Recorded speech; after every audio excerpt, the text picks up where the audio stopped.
suis partie marcher le long du littoral pour mesurer les effets de l'érosion sur le paysage et repérer les signes engendrés par la montée du niveau de la mer.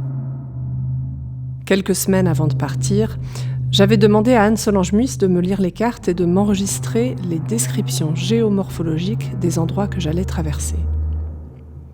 J'ai écouté sa voix en marchant. Parfois, il arrivait que mon cheminement corresponde parfaitement à ses descriptions, et d'autres fois pas du tout. Je suis partie le 4 juin 2022 de la pointe de Noirmoutier.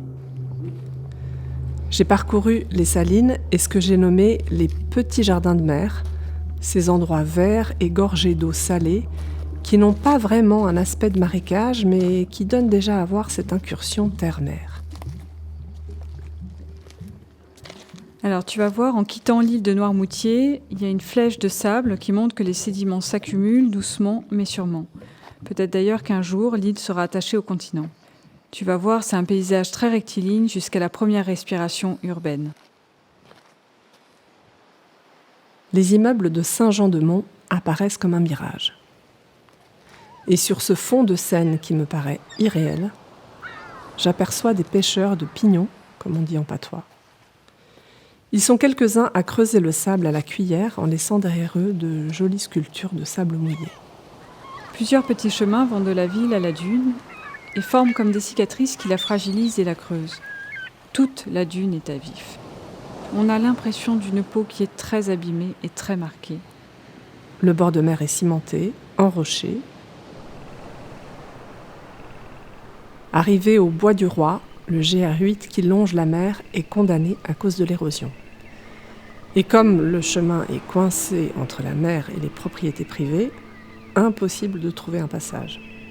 Je dois faire demi-tour pour retrouver la route départementale.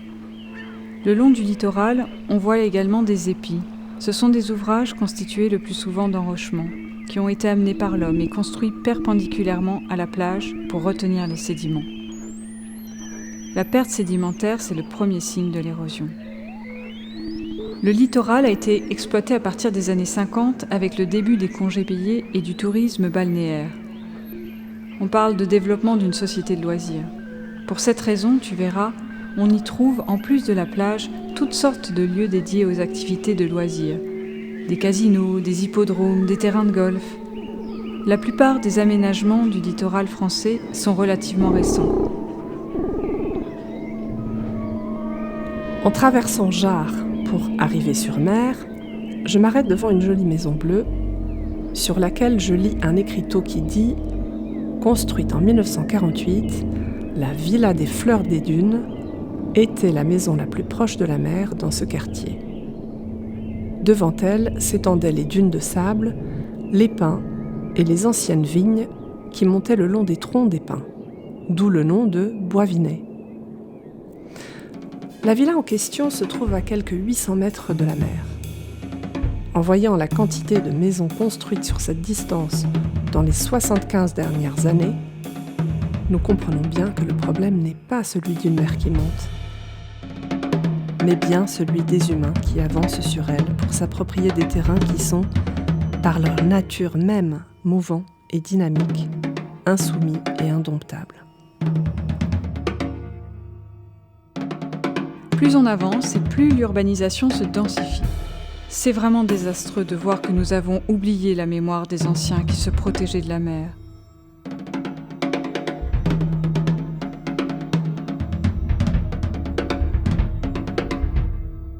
J'ai visité la basilique Notre-Dame de la Fin des Terres à Soulac-sur-Mer. Elle se trouve à l'emplacement d'un oratoire plusieurs fois reconstruit avant l'an 1000 et qui a pris la forme au XIIe siècle d'une église romane. Au XVe siècle, l'invasion des sables et la montée des eaux obligent à rehausser le niveau du sol de l'église de 3,60 m et condamnent la porte principale. Au XVIIIe siècle, une nouvelle progression des sables condamne le bâtiment à l'abandon jusqu'à son désensablement en 1860.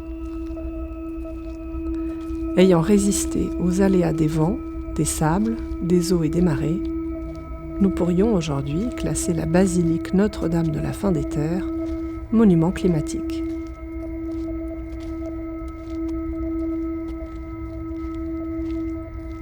croire qu'on pouvait dominer la nature, qu'on pouvait la maîtriser. Nous avons artificialisé le sol à tel point que si demain il devait y avoir une grande vague, elle glisserait sur ce goudron pour envahir les habitations et les infrastructures. Ici, rien n'a changé depuis Xynthia. Il y avait des arbres sur toute la dune, de telle sorte qu'on ne voyait la mer qu'à travers les troncs. Maintenant, la vue est dégagée pour laisser aux habitants et aux vacanciers le plaisir de se perdre dans l'azur des eaux.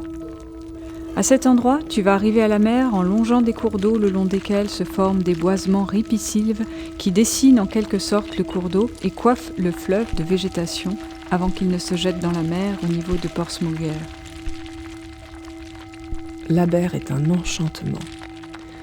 J'ai la sensation de marcher au bout de la mer, dans un coin intime, gardé secret des grandes étendues maritimes. Le granit est très résistant. C'est une roche métamorphique qui a fait un passage par la croûte terrestre. Une sorte de grès passé par le magma, réchauffé, solidifié et revenu à la surface de la Terre par érosion ou par accident tectonique. Sur l'anse de Brentech, on aperçoit les dikes doléritiques qui sont d'une spécificité basaltique et géologique qui date du Mésozoïque. La Bretagne est un rempart. C'est un filon de roches magmatiques dont les parties tendres sont érodées par l'eau, le vent, la mer, la houle, qui laissent dans le paysage uniquement les éléments les plus solides. Je poursuis en marchant avec difficulté le long d'un sillon de galets, au bout duquel l'eau ne me laisse pas passer. Je dois faire demi-tour pour contourner la lagune. L'eau est si calme dans les anses. On pourrait croire que la mer a choisi de passer ses vacances ici. Dans la baie de Daoulas, on voit une suite de très belles flèches en transparence hydraulique. Ça forme comme des doigts qui avancent vers les terres, où les eaux douces et salées se mélangent et où se développe une végétation aérohaline avec de la salicorne, de l'obione et d'autres plantes marines. Le soleil se lève sur la végétation rasante de la falaise et l'ombre de mon corps s'étale comme une géante sur la bruyère violacée. La roche ici est grise, presque blanche.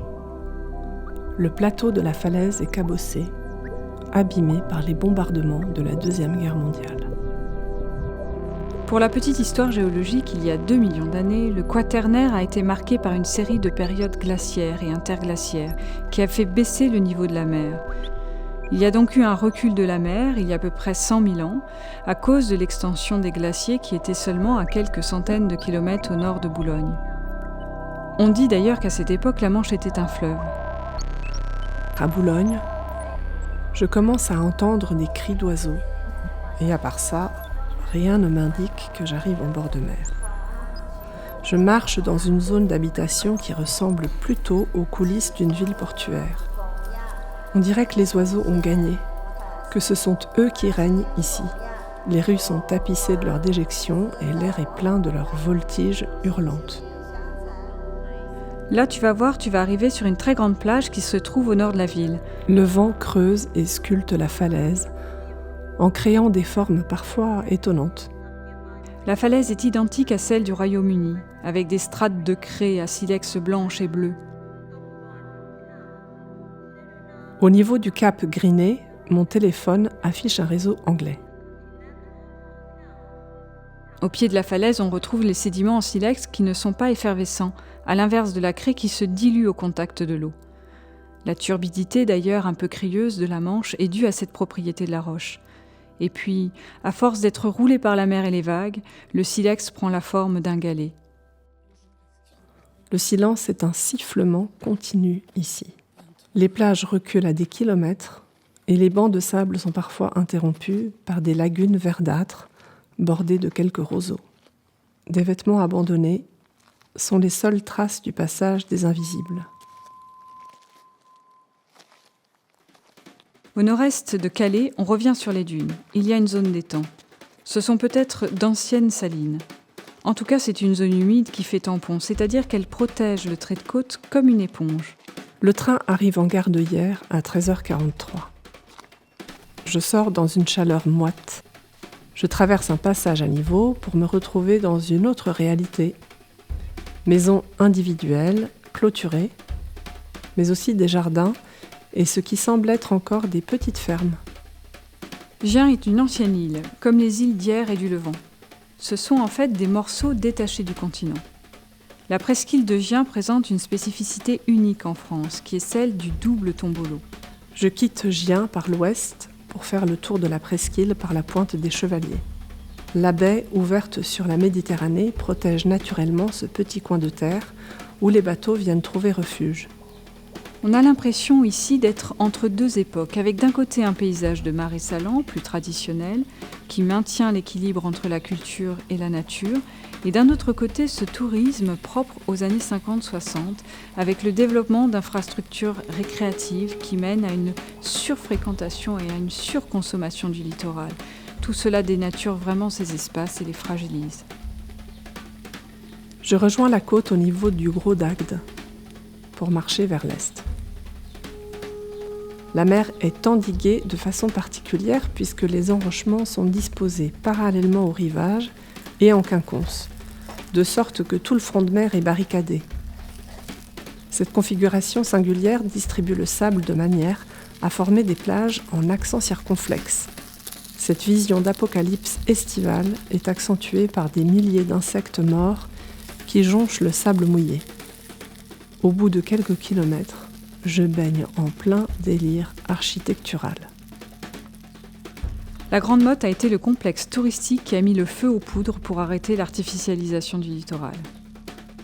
On a construit des immeubles et des marinas à tout va, dans le béton et l'acier, pour développer l'économie touristique. Il fallait aussi montrer au reste du monde de quoi on était capable. Heureusement, la loi littorale est arrivée dans les années 80 pour éviter l'expansion de ce type de construction. En marchant, je m'imprègne de ce qui m'entoure. J'observe, je photographie. J'accepte la lenteur et je cultive l'empathie.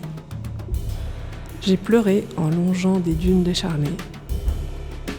J'ai caressé des arbres déracinés pour les consoler. Il y a un lien qui se crée avec le paysage quand on marche.